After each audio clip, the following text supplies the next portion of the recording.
est-ce que vous avez écouté Jean-Bruno Taï tout à l'heure, vous écoutez également notre frère du Sénégal, est-ce que c'est gênant de voir autant de candidatures déclarées?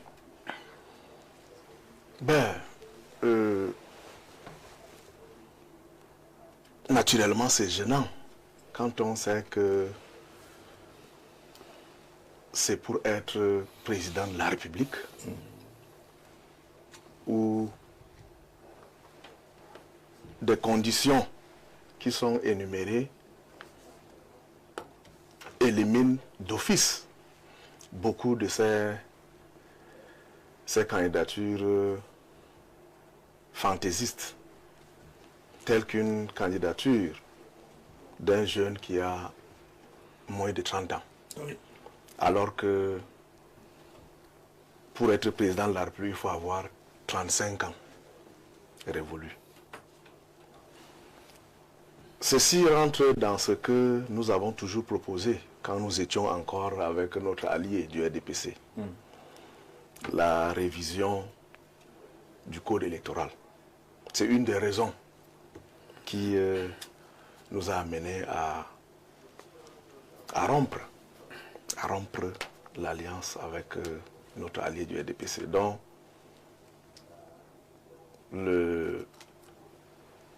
la banalisation de la fonction présidentielle avec cette multitude de candidatures, ça donne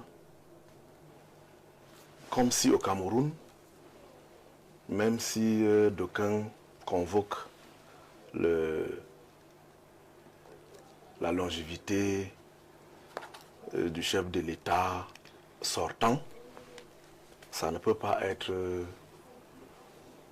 la raison pour que tout le monde, il y a encore une autre raison qui élimine d'office, celle d'avoir les élus. Ça également, ça devrait permettre, avant même le dépôt de candidature, un premier tamis. Malheureusement, nous avons constaté comme tout le monde, comme Jean-Bruno vient de dire. Mais pour ce qui est de l'Union nationale pour la démocratie et le progrès, nous n'avons pas ce problème parce que ni dans la forme que dans le fond, notre candidature ne souffre de rien. Notre candidature est légitime et légale. L'inquiétude, c'était qu'est-ce que les autres qui semblent venir, pour citer Jean-Bruno, pour une plaisanterie présidentielle, est-ce qu'il ne crée pas un système de brouillage qui ferait que ceux qui n'ont pas de problème finalement ne soient pas très regardés? On est en train d'aller à une semaine où les images qui circulent, les commentaires qui circulent sont focalisés sur ces candidats quand même à problème et les tenants, entre guillemets, n'ont même pas le temps de s'exprimer ou d'être vus. Il n'y a pas un système de brouillage qui se met en place? Non, parler d'un système de brouillage pour une fonction présidentielle, ce n'est pas être conseiller municipal, oui, où on peut prendre quelqu'un qui vend même de l'eau ou de la tomate au quartier. Mais il s'agit d'être président de la République. Et quand on connaît les difficultés auxquelles les Camerounais font face aujourd'hui, ça gêne lorsque nous, qui sommes élus, parce qu'il y a beaucoup qui ne savent même pas comment constituer un dossier pour être conseiller municipal, parmi ceux qui ont fait ces dossiers. Oui. À plus forte raison d'être président de la République. C'est un peu du discrédit que ceux-là jettent sur cette fonction. Et nous ne sommes pas d'accord. Nous, on est candidat, ce n'est pas pour amuser la galerie. Et lorsque des personnes se lèvent un matin et décident de prendre son acte comme Jean-Bruno Taï vient de souligner, et prendre des documents, et les CAM qui, dès lors que quelqu'un se présente comme candidat, n'a pas droit de rejeter. Non, ça, nous ne sommes pas d'accord. Nous ne sommes pas d'accord. À cette étape-là, ils n'ont pas le droit de rejeter. Ils n'ont pas le droit de rejeter lorsque au moins les conditions minimales sont remplies par ceux-là qui veulent. Mais lorsque quelqu'un qui a 26 ans quelqu'un qui n'a pas d'élu, alors que la loi est claire. Il faut que cela soit comme un tamis avant même de... Ce n'est pas un concours d'entrée en sixième. Même au concours d'entrée en sixième, il y a quand même des conditions, il y a des règles. Donc vraiment, c'est un peu amusant, mais ça montre aux yeux du monde ô combien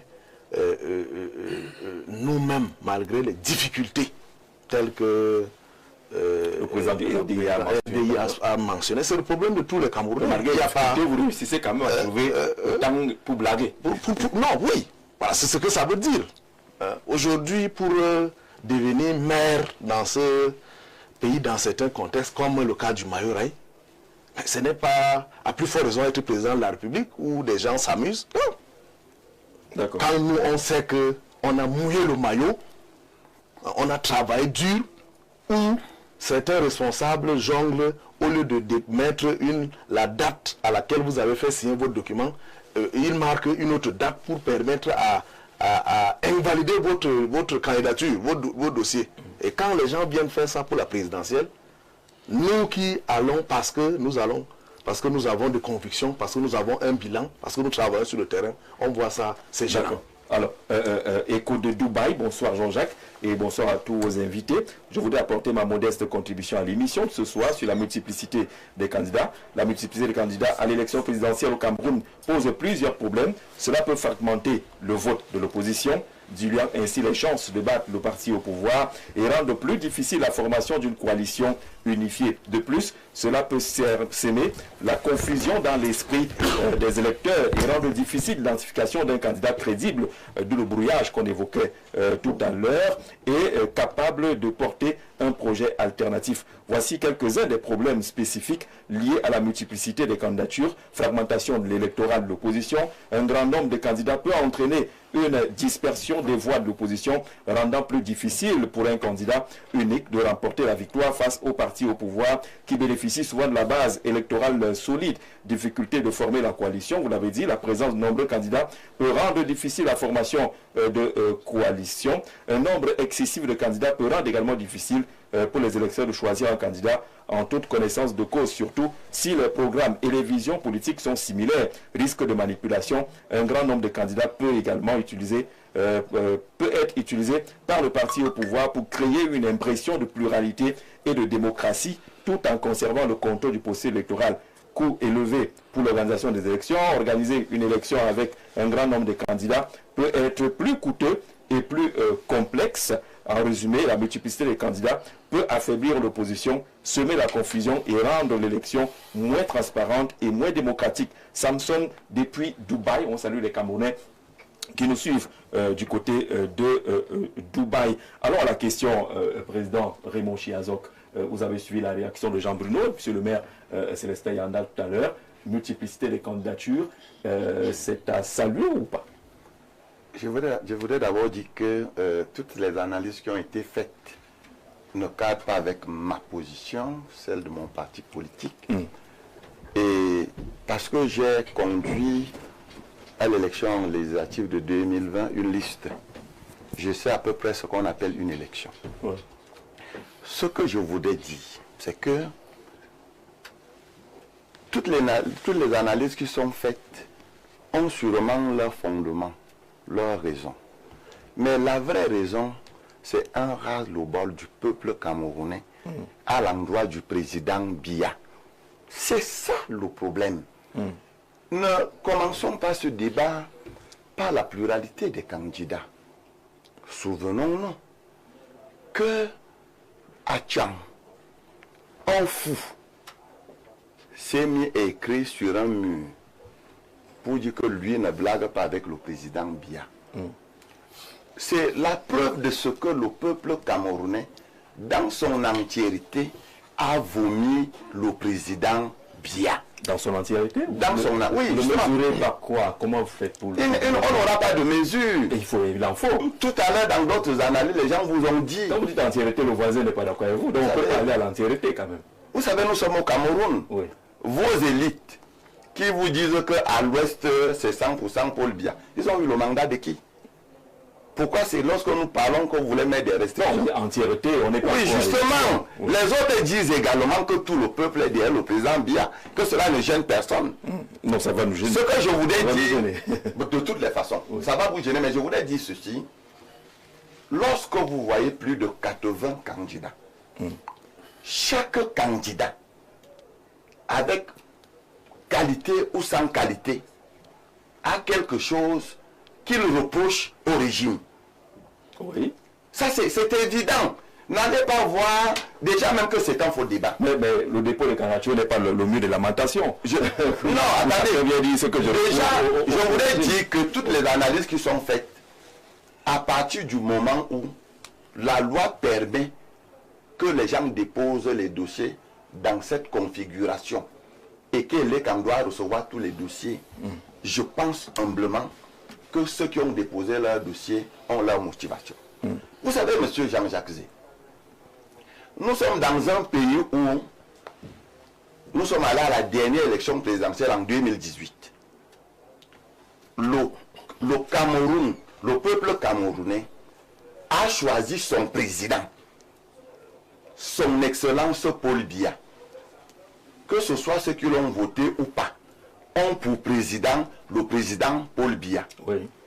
Lorsqu'il a prêté serment, il a prêté serment pour dire aux Camerounais que dans la prestation de serment, il n'y a pas nous, c'est je. Mais malheureusement, il a démissionné. Il a abandonné son serment. Il a abandonné le peuple. Il a confié le pouvoir qu'on lui a donné, que le peuple lui a donné, à une autre personne que le peuple n'a pas choisi. D'où le mécontentement du peuple.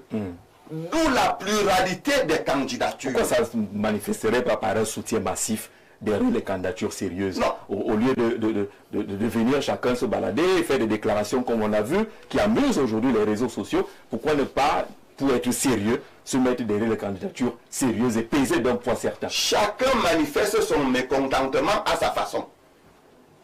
Vous savez, chacun, mais je vous dis... Donc on dit dépôt de candidature, chacun vient avec son problème. Non. D'accord. Je vais vous prendre une preuve ou des preuves. Il y a un Camerounais qui vous a dit qu'il avait été licencié sans façon et que ses droits ne lui avaient pas été payés. Son agent se retrouve au trésor public. Qu'on prenne ça là-bas. Papillon est venu vous dire qu'on ne paye pas ses droits d'auteur. Qu'on prélève là-bas. Je vous dis que si nous mettons de l'intelligence pour analyser les actes que d'autres personnes ont posés, ces personnes ne sont pas nous. Moi, j'ai eu peut-être la chance, j'avais appris avec Hegel, que nul n'est moins seul que le solitaire qui médite dans sa pensée. C'est ceux qui sont allés déposer leur dossier, qui savent ce qui les a animés. Donc, ils sont seuls dans leur pensée. Maintenant, lorsqu'on voit, pour la première fois, M. Jean-Jacques Zé, que même dans le RDPC, on est 2 candidats. N'allez pas voir la pluralité des candidats des autres partis politiques. Qui l'aurait cru? C'est le thème, hein, c'est le thème de l'émission. Justement. On n'a pas épargné le RDPC. Voilà. Vous en faites, on n'a pas épargné le RDPC, oui. Pour qui l'aurait cru que même à l'intérieur du RDPC, qu'on ait 2 candidats. C'est la preuve de ce que ça brûle partout. Ça bouillonne partout. Les mécontentements sont partout. Le peuple camerounais, je l'ai dit tout à l'heure, je retire ce que j'ai d'abord dit pour dire, je ne dis plus dans sa majorité, pour dire que la grande partie du peuple camerounais a constaté que le président Biya a abandonné le pouvoir. Il a cédé le pouvoir. À quelqu'un d'autre. D'accord. On poursuit avec naturellement nos invités qui sont là. Joseph, sur la question, vous avez écouté les réactions des uns et des autres. Là, ça s'équilibre un peu. Il y en a qui condamnent, il y en a qui saluent en disant que c'est une tribune offerte à ceux qui vivent des frustrations et qu'ils en ont profité pour venir les exposer. Et ça veut dire qu'ils ne sont même pas candidats à l'élection présidentielle. Non, du moins je m'en voudrais de continuer sans revenir sur une remarque que vous avez faite. Parce que vous avez dit que cette pluralité de candidature entraîne un brouillard au sein de l'opposition. Mais je ne pense pas que c'est des candidatures. Prenons par exemple le cas du patron du président de l'UNDP, Oui.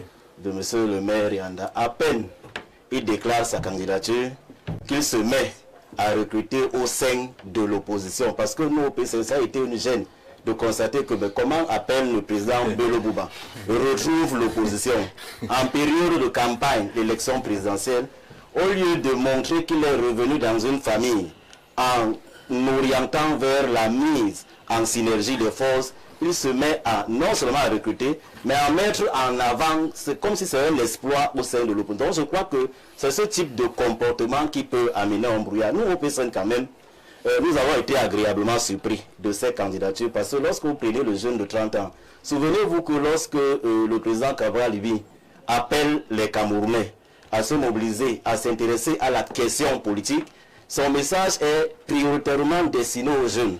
Donc il dit aux jeunes, prenez la relève, n'attendez pas que quelqu'un d'autre vienne prendre le destin de votre pays en main.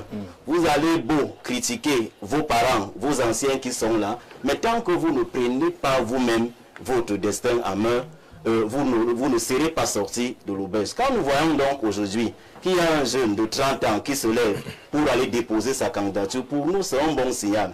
Il faut comprendre que la majorité, le taux, pour parler pour que le censeur de Cameroun nous comprenne, la grande composante de la population camerounaise est jeune. Oui. Il est anormal qu'on ait des jeunes de moins de 35 ans qui composent 60% de la population camerounaise et que les moins de 30 ans ne puissent pas accéder à la fonction présidentielle. Donc, nous comprenons d'abord ce message. Pour nous, c'est une victoire parce que voilà un jeune au moins qui a eu le courage. C'est qu'à 30 ans, on est prêt. Oui, de dire qu'il est prêt à 30 ans. Ça veut dire que nous, au PC, nous sommes contents. Mais en plus, parce que tout à l'heure, le maire a dit que nous avons appelé à modifier la Constitution pour réviser un certain nombre de choses. Donc nous pensons que ce jeune-là lance un message à l'endroit de l'amélioration des conditions de participation à la question électorale. Tout ce que nous disons à ces jeunes et à tous ceux-là qui n'ont pas eu son courage, c'est de prendre 2025 donc comme étant une opportunité pour créer un environnement qui permette à ce que les jeunes soient véritablement pris en compte dans le processus de gestion de leur pays. Parce qu'on ne peut pas être ceux qui souffrent et que vous laissez votre destin entre les mains qui ne sont pas de votre génération. Donc c'est le premier regard que nous avons. Ou le deuxième, tout à l'heure, monsieur le président était en train de le dire, nous observons quand même que dans cette floraison de candidature, il y a davantage les revendications qui sont posées. Donc, et c'est de bonne guerre. Parce que nous qui partons à la conquête du pouvoir, c'est vrai que le PCN, lui, il est tout le temps sur le terrain, il a le temps d'écouter les Camerounais pour comprendre leurs problèmes. Mais c'est aussi un moment de comprendre que véritablement, dans ce que nous voulons adresser comme offre aux populations, il faut écouter les aspects les plus importants qui sont aussi exposés à l'occasion de ces activités. Mais on ne va pas créer la démocratie et interdire aux Camerounais de manifester leur volonté. Il me souvient qu'en 2020, à l'élection présidentielle, a manifesté sa volonté. Oui, nous avons en Côte d'Ivoire, en 2020, nous avons 41 candidats retenus. Oui. Mais peut-être que les gens ne sont pas au courant. Si on a 81 postulants au Cameroun. Est-ce que c'est donc un bon exemple s'il y a eu 41? Non, nous ne voulons pas. C'est pas à nous de parler. C'est pas à nous de parler les âmes. Le sérieux. C'est vous qui avez cité. Le sérieux. Non, je veux tout simplement dire que c'est pas une première. Parce que les gens donnent l'impression tout à l'heure. Je suivais Jean-Bruno Taille. Ils étaient à 41. Non, c'est la candidature. Je parle des candidats retenus qui ont compétit. Parce que les postulants même étaient au nombre de quoi, à moins que je me trompe, 103 ou 105 candidatures. Finalement, on a tamisé ces 41 personnes qui sont allées en compétition. Mais nous devons... Mais le frère de Dubaï disait que ça entre dans le jeu de fragmentation des voix de l'opposition. Non, je doute fort. Parce que 90% de Camerounais qui se sont inscrits à cette heure savent pour qui ils veulent voter. Ce n'est pas pour des visages qui arrivent nouvellement qu'on découvre pendant que les campagnes les disent qu'on va dire qu'on s'en va faire le choix. Vous savez, lorsqu'on va en campagne à une élection, ce n'est pas pour aller trouver les voix qui étaient déjà fixées, c'est des indécis. Mais au départ, vous avez au moins 60% de l'électorat qui a déjà fait son choix. Si dans ce 40%, il y a un 20% qui décide de ne pas participer aux élections. Nous travaillons plutôt à amener ceux qui ne veulent pas aller aux élections pour leur dire que c'est le moment. Donc nous, ce nombre-là, ces visages-là, ce ne sont pas eux qui viendront, comment dire, réduire la volonté des Camerounais à participer aux électorales. Non, je ne pense pas. Tout le monde sait ici. Et puis, il ne faut pas minimiser les efforts des uns et des autres. Vous avez un candidat ici, à la candidature, M. Ramani, qui a déposé son dossier. Vous ne pouvez pas dire que c'est un blagueur, parce que vous ne savez pas ce qu'il nourrit dans l'esprit. Et de dire qu'il est incompétent, c'est sur la base de quoi? Laissez les Camerounais s'exprimer. Vous ne savez pas comment ils font pour estimer qu'ils doivent être à ce niveau. Nous-mêmes autour de cette table. En dehors de lui, qui d'autre? Parce qu'on veut donner l'impression que c'est des blagueurs. Parmi nous là qui a eu le courage d'aller même déposer ne fût-ce qu'une chemise là-bas qui porte son nom. Pourquoi nous manquons ce courage? C'est des gens qui ont des convictions. Peut-être que c'est les essais pour eux, pour commencer à préparer un chemin. Ils vont commencer là-bas. Ils vont commencer là-bas. Oui, mais c'est normal. Chacun fait ce qu'il veut comme ambition et les moyens qu'il faut.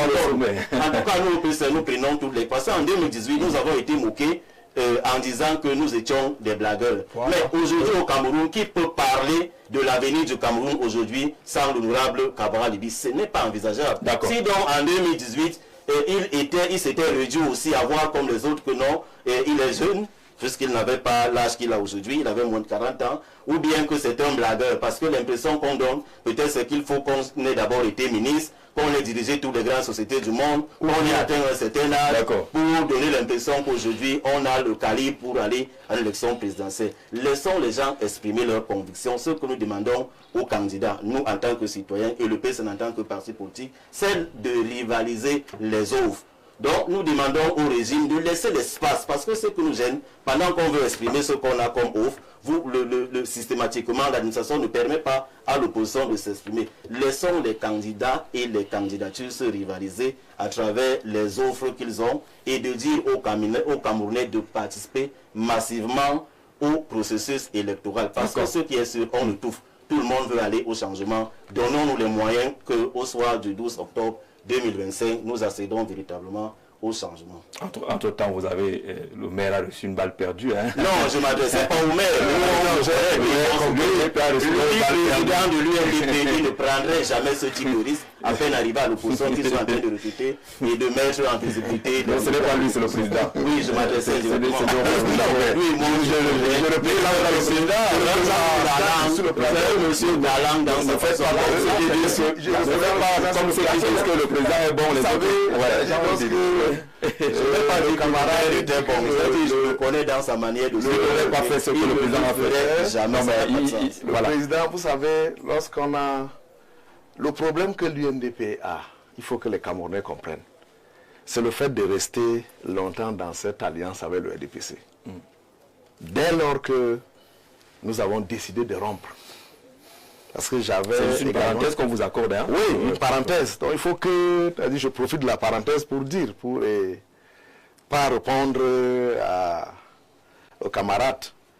Aujourd'hui, les militants de l'UNDP qui étaient partis il y a plusieurs années retrouvent leurs convictions de depuis. Et donc, ceux qui sont revenus là, c'est qu'ils ont retrouvé leurs convictions. Bien sûr. Ce n'est pas que vous êtes nous n'allons pas... tout ce que les Camerounais cherchent et demandent, c'est qu'il y ait changement à la tête du pays. D'accord. Et si c'est que le changement aujourd'hui passe par l'UNDP, c'est-à-dire les autres camarades de l'opposition ne doivent pas non plus cracher dessus. Et inversement.